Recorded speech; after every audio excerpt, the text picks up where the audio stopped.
Bom, seguindo a minha ideologia e o racismo que eu já sofri, é as pessoas me ouvirem sem eu ter que ficar, tipo, falando a todo momento que elas têm que me ouvir. É eu chegar nos espaços delas me escutarem sem eu ter que fazer um esforço para isso.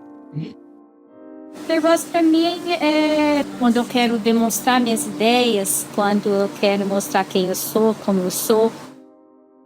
Eu sinto assim, se eu tenho um trabalho, né, eu saio, eu venho trabalhar, volto para casa, encontro a minha família. Ter voz para mim é poder se expressar sem medo e sem receio. Ter voz é poder falar das minhas verdades. Então, para mim, faz sentido na minha voz hoje. Ter certeza que eu estou na voz, eu ter respeito por as pessoas que estão me. Ter voz para mim é extremamente importante porque é um lugar onde eu estou falando e é um momento que eu estou prestando atenção no que eu estou falando e eu consigo refletir sobre o que eu estou sentindo de verdade.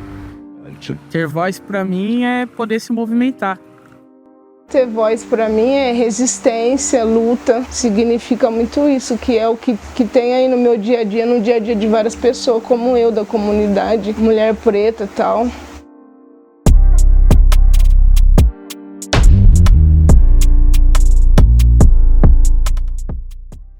Sou um homem negro, um penteado chamado Bantu Knuts, que é tipo uns coquinhos, como se fossem uns brócolizinhos. Tenho os dentes prateados. Eu tô com a camiseta de um rapper chamado Tupac. Atrás de mim tem uma parede cinza e eu uso alguns brincos prateados também, uma corrente prateada. E meu nome é Pac, ou Peck, como você preferir chamar. O nome Peck vem de Pac-Man, por causa da minha avó e tal. Ela sofria bastante com esquizofrenia. Ela tem, não esquizofrenia, ela tem toque, que é muito semelhante os sintomas e tal. E ela ouvia voz e tal, e eu coloquei ela pra jogar videogame, era um jogo que eu gostava. E era um jogo do Pac-Man de corrida, porque é isso, minha avó ganhou de mim no videogame que eu era bom e o personagem preferido dela era o Pac-Man. E por isso que eu uso essa abreviação do PEC. Eu comecei, assim que lá em 2018, eu sempre ouvi bastante rap, assim, essa nova geração do rap, eu comecei a acompanhar muito. Já ouvia Racionais, algumas coisas antes, mas não com tanta quantidade igual quando começou a ter. Peguei essa curva do rap e eu falei, mano, eu queria gravar esses videoclipes, aprender a editar e tal, tinha essa vontade. E quando estava acontecendo isso, quando eu saí da escola e tal, também tem um amigo meu chamado Jeff, que é o diretor da Uzipa Criativa, um dos criadores. Ele falou, mano, me ajuda a gravar um vídeo. E eu não sabia mexer em câmera, nada ainda. Eu falei, mano, ajudo, lógico. E ele sabia da minha vontade de querer aprender a editar e tal. Meu nome é Rafaela, tenho 25 anos. Para quem não conhece, meu vulgo novo aí artístico é Rafavela. Eu sou mobilizadora social, faço parte do projeto Sintonizando na Transformação, que tem existência aí através da FEAC, da Comec. E é um projeto que tem a função aí de estar realizando possíveis transformações na vida dos jovens que vêm saindo aí do mundo infracional. Sou uma mulher preta, cabelo caracolado e, meu pai era alcoólatra, mas sempre trabalhou de pedreiro, minha mãe era faxineira. E a situação é isso aqui que você está vendo, nós é pobre, tal, mora na comunidade aí. A única opção que eu tive aí na minha vida foi entrar, infelizmente, no mundo do tráfico, não tinha outra escolha aí para não comprar minhas coisas, tal, um tênis, uma roupa, minha mãe não tinha condições. Não que é desculpa, sabe, mas foi a única opção que eu tinha, assim, um espelho, assim, de referência, sabe. Eu sou Carla Alexandra, eu tenho 43 anos, sou mãe de 3 filhos e hoje eu sou especialista em programação neurolinguística, gestora de pessoas. Formei pela USP recentemente como gestora de pessoas. E é importante isso porque eu estou sempre ligado com pessoas. E quando você trabalha com pessoas desde sempre, você tem um caminho de se especializar. Isso faz muito diferença no processo. A comunicação é sugestão. Então a voz, ela é principalmente por isso. E eu sempre usei da voz como ferramenta. Eu nunca tive esse medo de falar em público, esse medo de estar na frente das pessoas, porque isso é um lugar de segurança. Então, enquanto algumas pessoas têm esse medo, então para mim é um lugar seguro falar, porque a fala para mim é extremamente importante, faz parte de mim. E às vezes, por muito tempo eu falei muito, mas isso ele traz que falar muito nem sempre está dizendo que você está tendo ouvida. Então são coisas bem distintas. Uma coisa é você saber falar, você saber se expressar, e outra coisa é você ser ouvido. E aí eu comecei a gravar os artistas locais da minha cidade. Porque eu vi a necessidade ali, que eu vi um limbo assim que não tinha um pessoal focado em gravar os artistas locais e e fazer essa movimentação cultural. Claro que tinham outras pessoas gravando, fotografando, mas muito mais voltadas para tipo casa de festa, pessoas de fora. E o meu lance que eu queria era fomentar a cultura local mesmo. E aí eu comecei a gravar vários videoclipes com várias pessoas de várias quebradas de Campinas. E quando eu colava nas batalhas, eu não colava tipo só na batalha do centro. Eu tava colando em todas as batalhas de todas as quebradas que eu sabia que tinha uma batalha. Eu ia lá ver, frequentar, porque, mano, eu curto muito batalha de rima. Então eu fazia questão de ir em outras quebradas, e ainda mais eu que moro aqui no Osiel. E tipo, por exemplo, aqui dentro do Osiel não tinha batalha de rima. E aí, depois desse corre, teve um grupo chamado P2 RCA, que a gente ocupou a casa do hip hop por um tempo. Vários desses amigos meus que eu gravei clipe, fiz fotografia, hoje em dia são referência para essa molecada, referência até tipo na cidade, assim, de quem tá movimentando, que tava lá nesse começo, assim. E aí serviu de inspiração até para essas molecadas de agora, tipo, mais novo. E aí, tipo, mano, agora dentro do bairro tem 2 batalhas que tem uma frequência grande de pessoas, tá ligado? Tem a batalha da Roma e a batalha do AMG. E aí, tipo, é muito louco ver a proporção que a parada tá tomando por toda essa fomentação que foi sendo feita. Depois que eu saí da FEBEM, aí eu comecei e voltei pro tráfico, né? Infelizmente voltei. Aí depois de 2 dias que eu fiz 18 anos, eu fui pro presídio. A polícia me pegou no tráfico. Aí eu fiquei 3 anos no presídio. Aí quando eu saí mesmo, eu fiquei tipo mó chateada, porque eu fiquei 2 anos caçando um emprego e tipo, nossa, era mó difícil, eu não tenho estudo, fugi da escola. Aí, nossa, difícil arrumar um serviço e tal. É mais faxina, assim, sabe? CLT, assim, mesmo. Aí foi num dos momentos que eu achei que eu não tinha voz, sabe? Por ser preto também, né? Racismo tá grande, hein? A primeira experiência que eu tive de não ser ouvida, e quando eu abri a minha voz, era sair daqui que isso não é assunto de criança. Então, essa barreira que se cria na infância, para algumas pessoas pode ser muito prejudicial, porque você vai perdendo a necessidade de falar. Então, isso não é importante o que eu vou dizer. É que depois a gente vai aprendendo que tem hora certa e lugar. Então, aí, já na fase mais adulta, eu começo a trabalhar com comunicação. O meu trabalho foi como operadora de telemarketing, de fazer aqueles carros de som, que acho que quem é mais novo aí não vai nem saber o que é isso. De fazer aquele carro de som e você usa a voz. Então eu ficava ali por trás do headset, conversando com mais de 100 pessoas por semana, e as pessoas não sabiam quem era, mas conseguiam reconhecer a minha voz. Então isso é muito importante dentro dessa minha trajetória. E aí, com a maturidade, vem a necessidade de ouvir não só a voz, mas as minhas ideias. Aquilo que eu estou falando. E um dos motivos que me trouxe para Campinas foi justamente usar da minha voz para falar aquilo que precisava ser dito. Mano, ter voz é uma parada complicada, tá ligado? Ainda mais pra quebrada, assim. Porque isso é um bagulho que eu sinto, tipo, desde as crianças, tipo, aos mais velhos. E demorou um tempo pra me entender também, tá ligado? Que qual é o lance? Quando a gente tá dentro das periferias, a gente se sente apagado de tudo, tá ligado?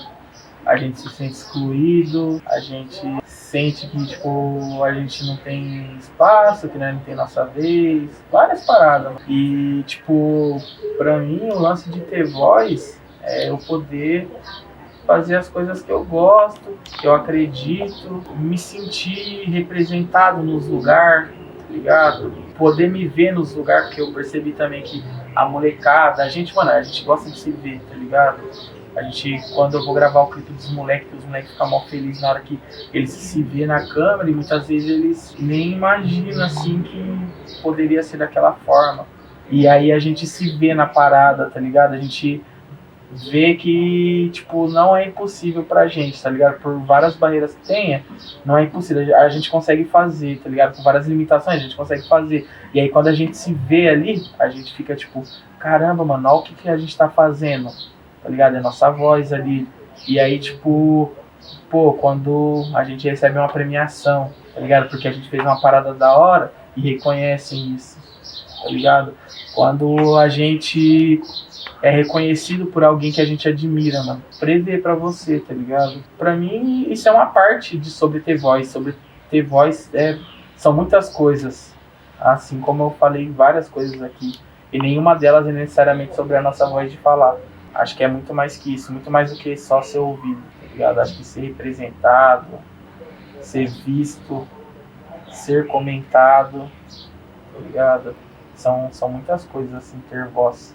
Depois que eu entrei no projeto Sintonizando na Transformação, que quando nós foi lá na FEBEM lá fazer atividade com as molecadas, aí, tipo, pra mim, a molecada ouviu o meu som e tal, acreditou em mim, né, se inspirou em mim e tal, parou um pouco, refletiu. Foi um dos momentos que eu senti escutada, né, porque até então todo mundo olhava pra mim com outros olhos, tipo, uma pessoa que sem futuro, que jamais teria um futuro bom, sabe, drogado e tal. Até eu não acreditava em mim, minha própria família, tudo. Aí, através do projeto aí, eu pude ver que descobri até potencial aí, que eu não tinha uns dons e tal. Eu sou artesã também, né? Aí tô entrando agora no mundo da arte aí, da música, tudo. Faço umas poesias, sou poeta. E aí aqui em Campinas, com esse trabalho, eu pude aprender a falar para mais pessoas. Que é possível sim ter uma outra possibilidade, que você pode sim fazer outra coisa. Só precisa que já apresente isso. E a gente só apresenta de duas formas, através da voz. Você precisa ouvir que é possível e ver que é uma possibilidade. É a de persuasão. Você precisa, às vezes, fazer uma persuasão com a pessoa para que ela entenda que a realidade que ela vive não necessariamente é culpa dela. Tem todo um sistema por trás. Porque ela não tem voz. É porque a mente não foi... Tá tudo... contribui para que ela não tenha essa voz. Que a voz dela tem sim uma utilidade. Que ela pode sim falar sem medo de ser reprimida. Estou criando.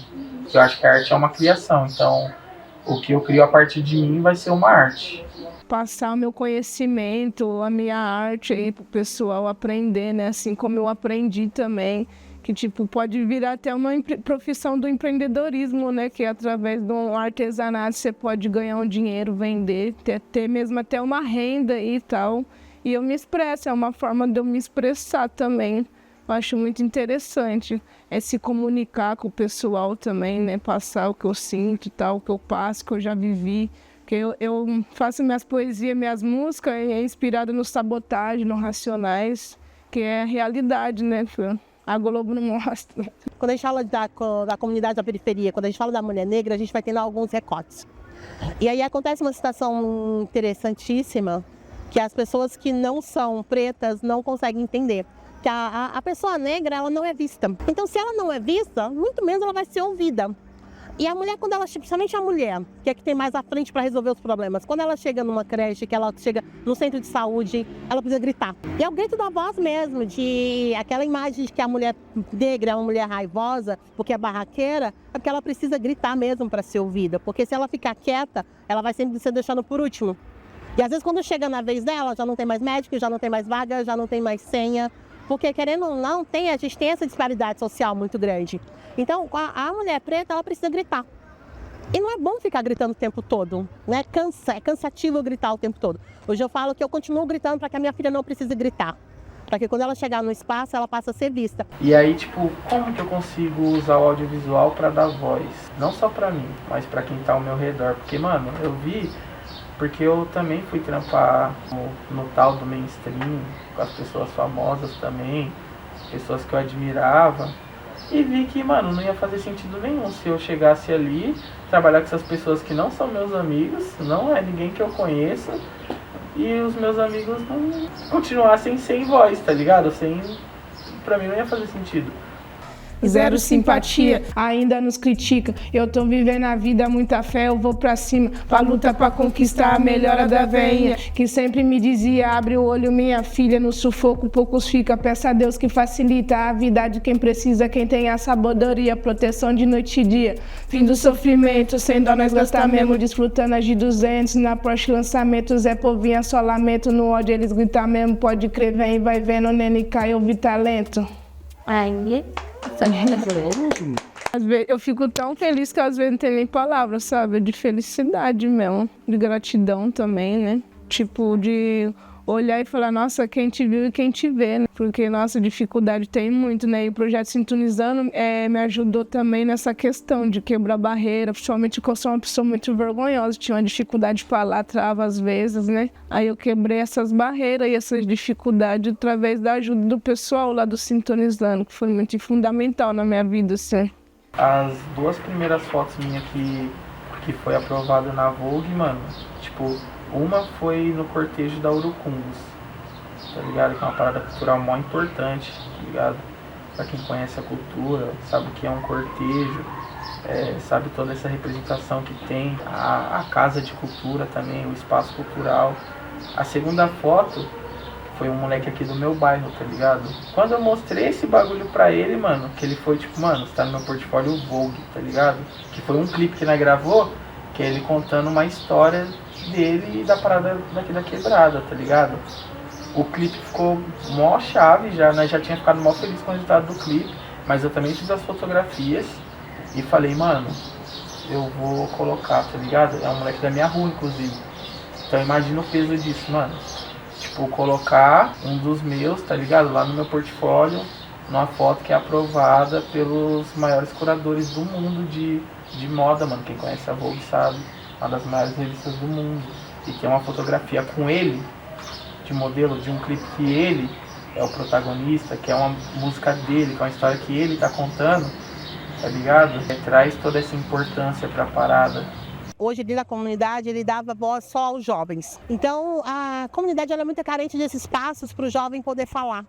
Porque se você está numa roda de conversa, você aprende a falar, você aprende que é importante você ter voz. Então, a gente faz esse trabalho hoje para que toda a comunidade, os jovens, as crianças, na escola tem algumas atividades que trazem para essas crianças poderem falarem de si. E é tão importante esse trabalho que eu chego a me emocionar, porque é tão difícil a gente ser ouvido, quando a gente fala que quando a gente sai para fora, a pessoa da periferia ela vai continuar sem ter voz. Então, se dentro das comunidades você tem espaço, que elas aprendem a falar, elas aprendem a se posicionar, para quando chegar lá fora, ela consiga, além de ser vista, ser ouvida e não voltar intimidada quando não der importância para aquilo que ela está dizendo, porque ela tem um lugar de apoio e saber que aqui ela vai ser escutada.